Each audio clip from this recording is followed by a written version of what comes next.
და ბოლოს ისევ საქართველოს მთავრობა ანგარიშ დღეს იმერეთს აბარებს უწყებებმა საკუთარი პავილიონები ქუთაისში მოაწყვეს. თბილისის, რუსთავისა და თელავის შემდეგ მინისტრები ამჯერად უკვე იმერეთის მოსახლეობას აცნობენ სამომავლო გეგმებს. ქუთაისის ერთ-ერთ ცენტრალურ ქუჩაზე ყველა სამინისტრო საქმიანობის ამსახველი სტენდია წარმოუდგენელი. ქუთაისში მინისტრებიც იკრიბებიან ანგარიში ხალხს იმერეთში ოფიციალურად 12 საათზე გაიხსნა.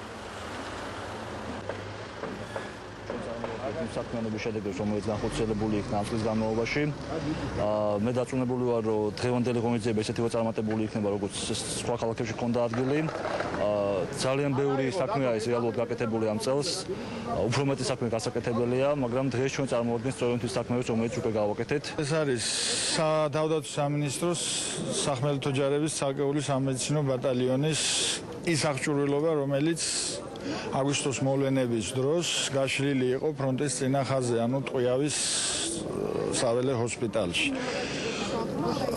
შარშან საბრძოლო მოქმედებების დროს ჩვენმა ბატალიონმა 311 გადაუდებელი ოპერაცია ჩაატარა საველე პირობებში. აქედან არც ერთი არ გართულებულა და არ დაღუპულა ჯარისკაცი.